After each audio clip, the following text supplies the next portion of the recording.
Hello, and welcome to People of the Pod, brought to you by American Jewish Committee. Each week, we take you beyond the headlines to help you understand what they all mean for America, Israel, and the Jewish people. I'm your host, Manya Brashear-Pashman.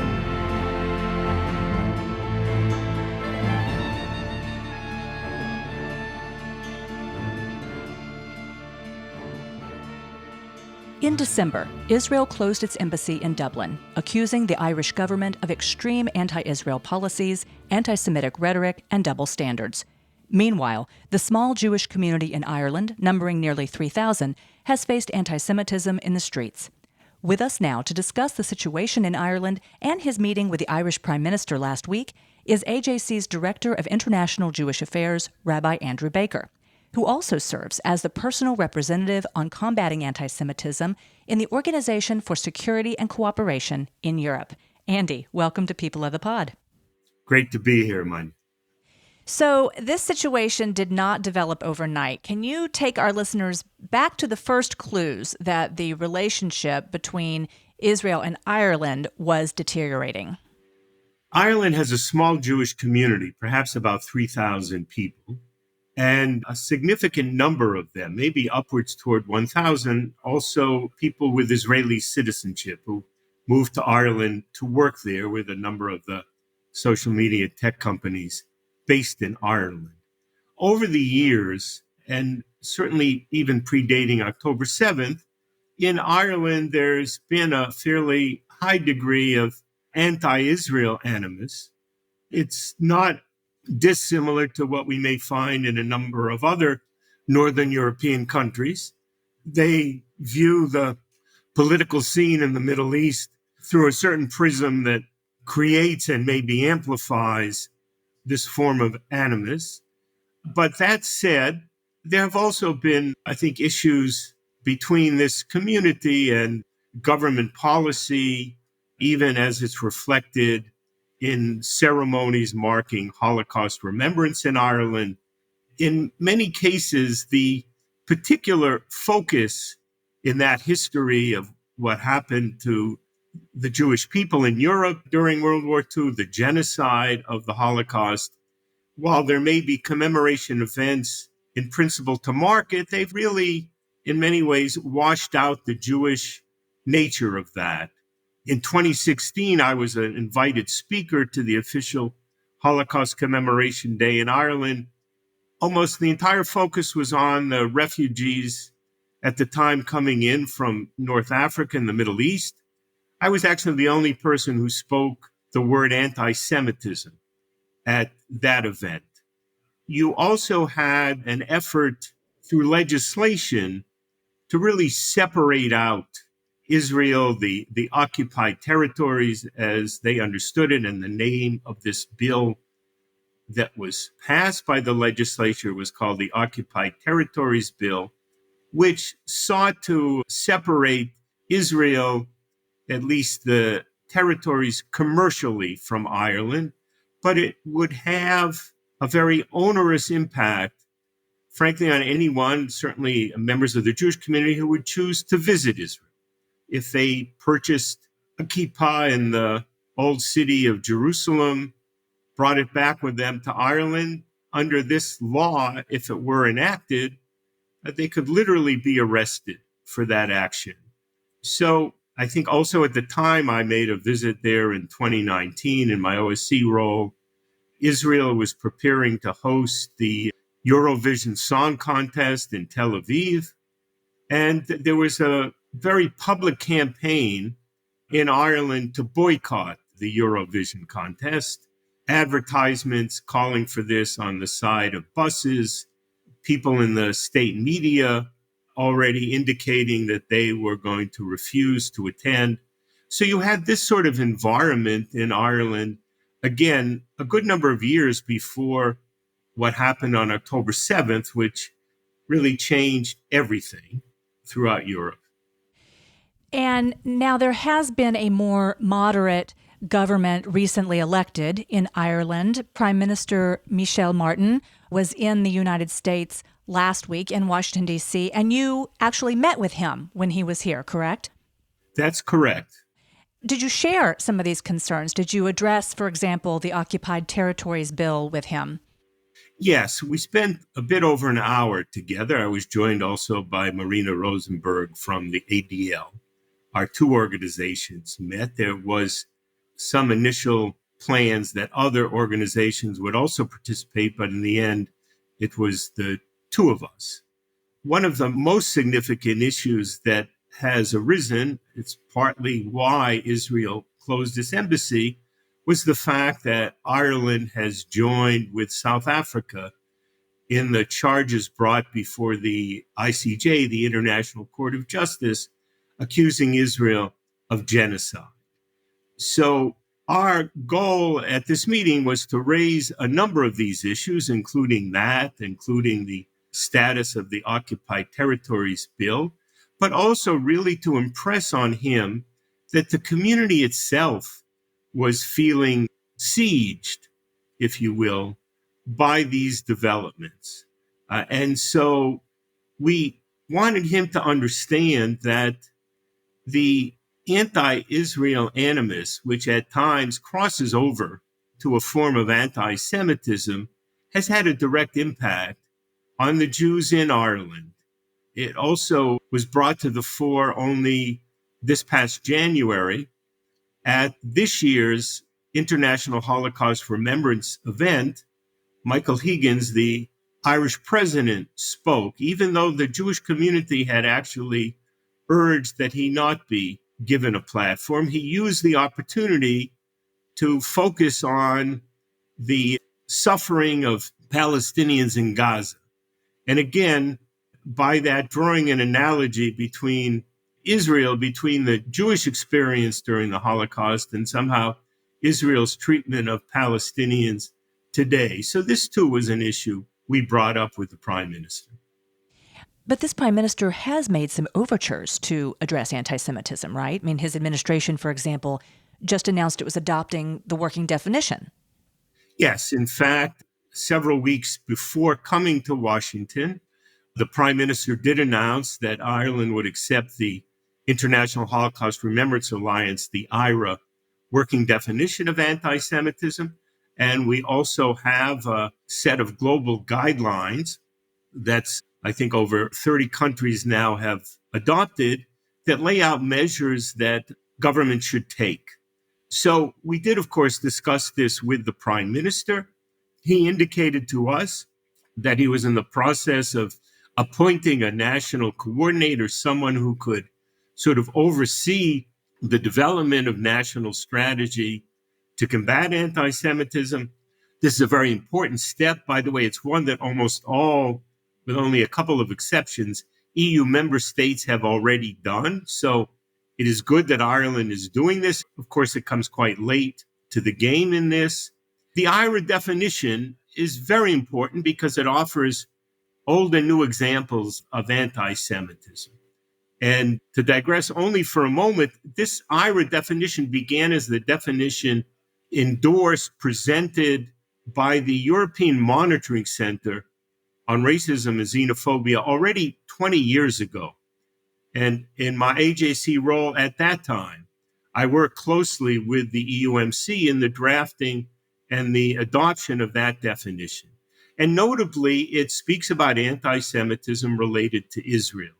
Frankly, if one had that definition in front of him or her, you would be able to look at some of the actions, even by members of government, and certainly the president's own remarks in January, and say, well, this could constitute a form of anti-Semitism itself. And did he address the bill, the legislation that is so troublesome? Yes, he did. He indicated to us that the Occupied Territories Bill, as drafted, is probably unconstitutional since it really concerns international trade and economics. This is the purview of Brussels for all EU member states. So in that regard, they're really not expected or permitted to have their own economic international policy. He also said it was probably unenforceable. Now, I asked him to simply dispel with this bill altogether. That was not something that he could agree to, but he did inform me that it would be, at least for now, off the legislative calendar. So we know there are others in Ireland who are pushing for that law to be redrafted and enacted. So this was somewhat reassuring to be told that no, at least this will not happen this year. Though he adopted the IHRA working definition, I know that he also received some pressure from activists to dispense of that, to not adopt it and to reject it. And he assured them that it was not legally binding. Was that discouraging to hear? Or did he seem to be willing to implement it in training of law enforcement and education of students? Well, these are the very elements that we speak of when we speak about employing the IHRA definition. And as you said, it's identified as a non-legally binding definition, but it ought to be used to advise, to inform law enforcement, the judiciary, if and when they address incidents of anti-Semitism. Again, he made the decision to adopt the definition, to accept the global guidelines only a few weeks ago, really. So how it will be used, to what extent, remains to be seen. I have to say, we and my ADL colleague indicated we're certainly prepared to work with the government to offer advice on how these things can be employed. We hope they'll consider and take up our offer. But at this point, we have to see what happens. You mentioned that the small Jewish community there is largely Israeli expats from Israel who are there doing business, and they were certainly uncomfortable at a Holocaust remembrance event. Are there other examples of harassment or anti-Semitic behavior, assaults, protests? What are they seeing on a day-to-day basis? Yes, first, the majority of the community are not Israelis, but there's a significant number who are. And I think what they're finding is, it's not unique, but it's intensive for them, that in schools, in the workplace, there's a high level of discomfort. And a result of this, where people may have the choice, they will try not to identify publicly in some way that would signal to others that they're Jewish. There are incidents, there haven't really been violent attacks, but clearly kids in school have been harassed and made to feel uncomfortable because they're Jewish, because of this sort of strong anti-Israel animus. There was, only shortly after we had our meeting, an incident in one of the resort towns in Ireland where Israeli tourists in a restaurant were harassed by other patrons. They were cursed, they were spit at. It was the sort of thing, and the local council did issue a kind of apology, but I think it illustrates that when you have such a high level of anti-Israel animus, which at times can be just a harshly critical view of Israel or Israel's government, but it can spill over and create a sense that there is, as we've termed it, a kind of ambient anti-Semitism. It is sort of in the atmosphere. And so it does have an impact on this small Jewish community. Last year, Israel recalled its ambassador to Dublin. It closed its embassy in December, but in May, it actually recalled its ambassador after Ireland announced, along with other countries, Norway, Spain, Slovenia, that it would recognize a Palestinian state. And I'm curious if there's something about Ireland's history that informs this approach. I think that's partly true. First of all, Ireland had a somewhat checkered role even during the Holocaust. The Irish ambassador government signed a condolence book when Adolf Hitler died. And it accepted German refugees after the war, but it was really quite reluctant to accept even some small number of Jewish refugees. And I think over time, Ireland, in its own fight for independence with Great Britain, maybe drew the same analogy to Palestinians, this notion of being a colonialist subject. Perhaps there are those connections that people make as well. But in the case with the Israeli ambassador first being withdrawn and then the embassy closed, unfortunately, much of the normal diplomatic relations that an ambassador wants to do, is expected to do, were really precluded from Israeli ambassador Ehrlich. Gatherings of political parties where diplomats, as a kind of standard rule, are invited to attend, she was not invited. Other events, the same was true. So there was also a frustration to be ambassador in what ought to be a friendly country, a fellow democracy, a member of the European Union, and yet to be made a kind of de facto persona non grata was a quite troubling experience. So whether there was an ambassador or an embassy there didn't seem to matter. They were still being excluded from diplomatic events already. The Israeli government made the decision that they needed to do something dramatic to express the state of affairs and this discomfort. And that was first through recalling the ambassador, but ultimately, as you pointed out, essentially closing the embassy. That's a dramatic step, and some might disagree, particularly if you have Israeli citizens that would otherwise want the services of an embassy in that country. But they believe this was one way of sending a message, and I think it was a message that was received. I would point out that following our meeting with the Prime Minister, and it drew significant attention in the Irish press. I mean, perhaps one of the most prominent read newspapers in Ireland, The Independent, this past Sunday, had an editorial that spoke about our meeting with the Prime Minister and really called on the government to reassess its relationship with Israel. In other words, to try and repair that relationship. So if it leads to that, then I think we will feel it was well worth it. Going back to the Holocaust remembrance events that seem to be a continuing issue, did you speak with the Prime Minister about the Jewish community perhaps having a role in organizing those commemorations from now on? We did. The fact is, there has been a Holocaust Educational Trust, an organization that had some government support, but it's separate from the Jewish community, that has been responsible for organizing these events. As I noted, when I was invited in 2016, this was the organization that organized it. But it has sort of fallen out of favor with the Jewish community. There have been internal tensions. And again, as a result of this last event in January, the Jewish community has asked the government to really be given the authority to organize these events. I have to point out that it does have typically the participation of senior figures in the government. When I was there, the Prime Minister at the time spoke, and members of the High Court participated, the Mayor of Dublin. So I think that level of participation is important and should continue.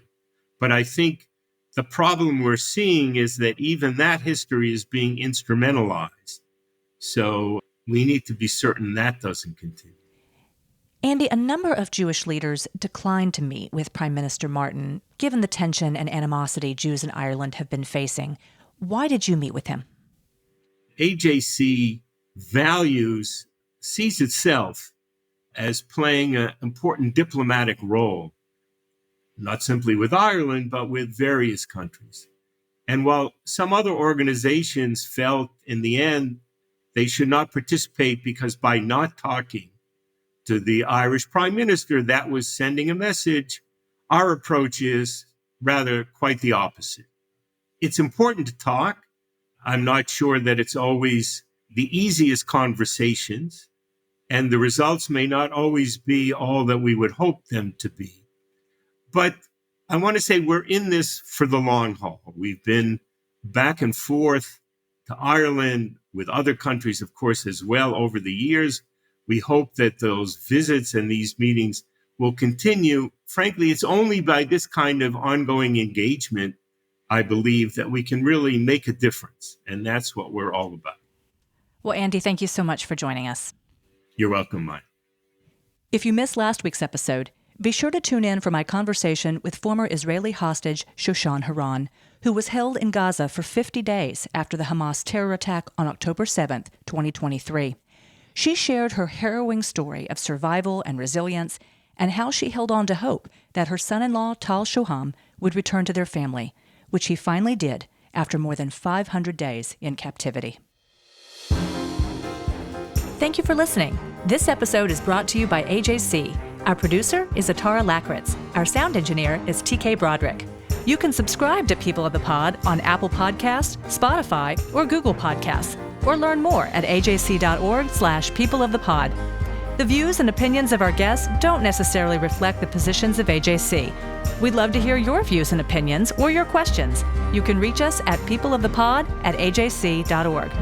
If you've enjoyed this episode, please be sure to tell your friends, tag us on social media with #PeopleOfThePod, and hop on to Apple Podcasts to rate us and write a review to help more listeners find us. Tune in next week for another episode of People of the Pod.